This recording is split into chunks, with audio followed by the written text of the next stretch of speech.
Saya akan bercerita tentang asal-usul rawa bening. Pada zaman dahulu kala, ada seorang anak kecil yang hidup sebatang kara di sebuah desa terpencil. Ayah dan ibunya sudah lama meninggal. Dia anak yang rajin bangun pagi dan taat beribadah.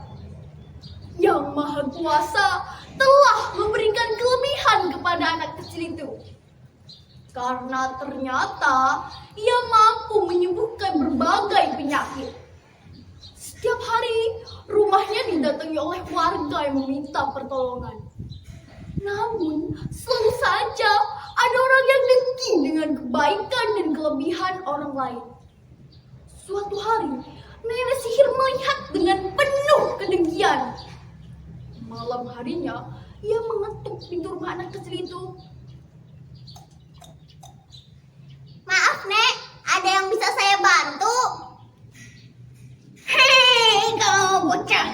Gara-gara kamu, sekarang sudah tidak ada lagi orang yang mau datang berobat kepadaku. Maka, terimalah hukumanmu. Nenek sihir itu mengarahkan tokatnya ke arah anak kecil. Tiba-tiba saja tubuh anak kecil itu penuh dengan luka yang membusuk dan baunya sangat menyengat. Nah, rasakan. Sekarang tubuhmu bau busuk. Orang-orang sudah tidak lagi mau dekat denganmu.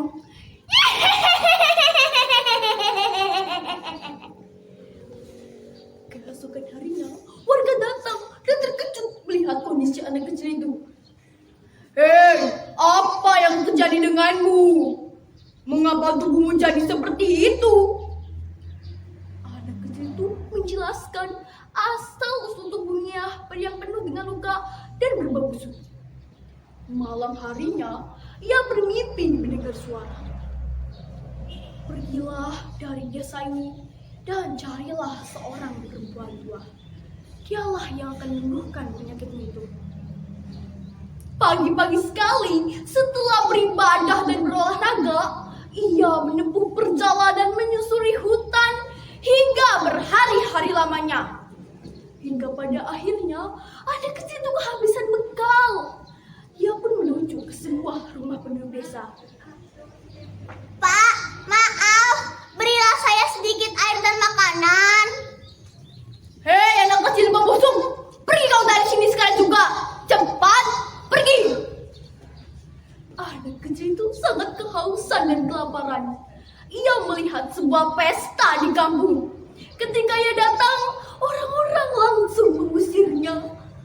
Dengan tubuh lemas, ia berjalan ke tepian desa menuju ke sebuah gunung tua. Nek, bolehkah saya meminta seteguk air saja? Nah, semalam aku bermimpi kalau aku harus memberikan makanan dan minuman kepada anak kecil yang tubuhnya penuh luka.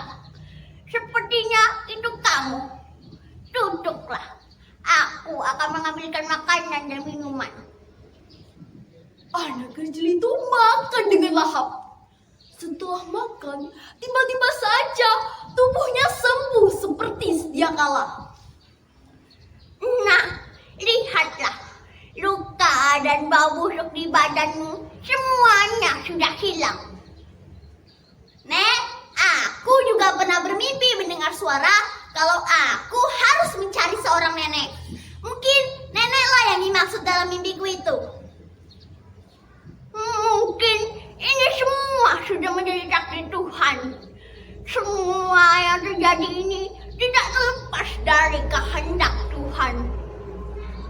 Nek, mengapa para penduduk desa sini sangatlah sombong dan suka menghardik anak yatim sepertiku? Nah, penduduk desa sini memang hampir semuanya sombong dan juga musim harga yang kurang mampu. Dahulu nenek tinggal di tengah desa sana. Karena disuruh pergi, akhirnya nenek membuat gubuk tua di tepian desa sini. Nek, nanti malam bersiaplah menaiki lesung. Akan ada banjir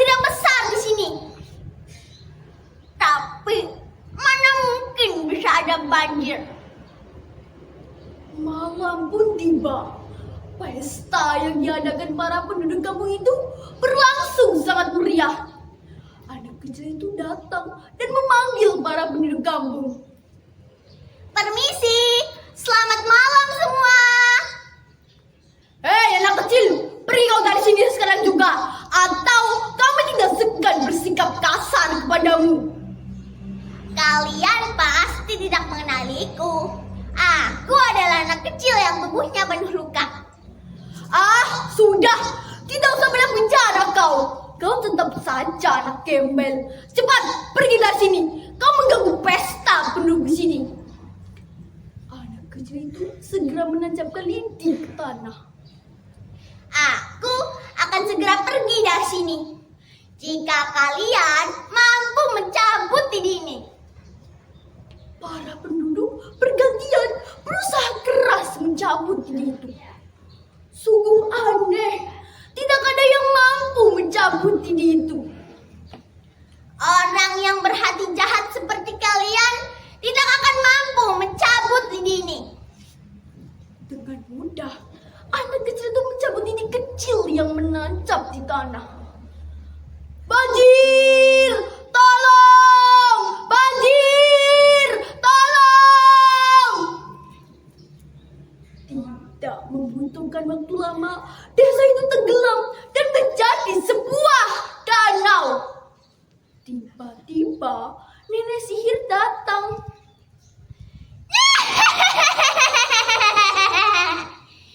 Jai bocah, jangan kamu kira aku akan berhenti menyihirmu.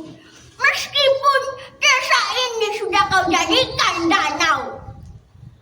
Dasar kau penyihir jahat, kali ini aku akan melawanmu.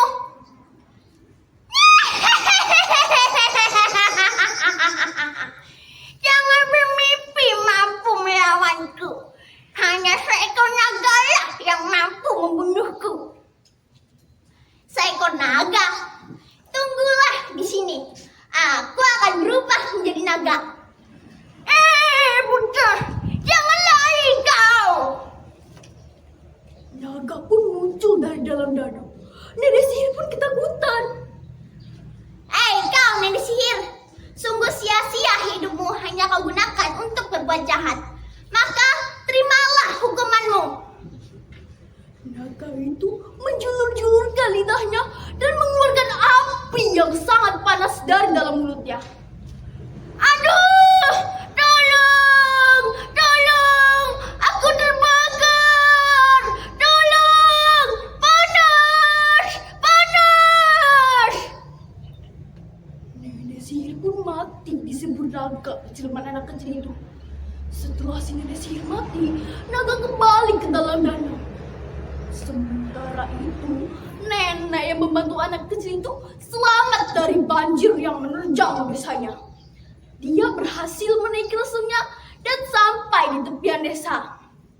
Desa yang kini telah berubah menjadi danau, kini dikenal dengan nama Danau Rawapening. Nah, teman-teman, ceritanya menarik bukan?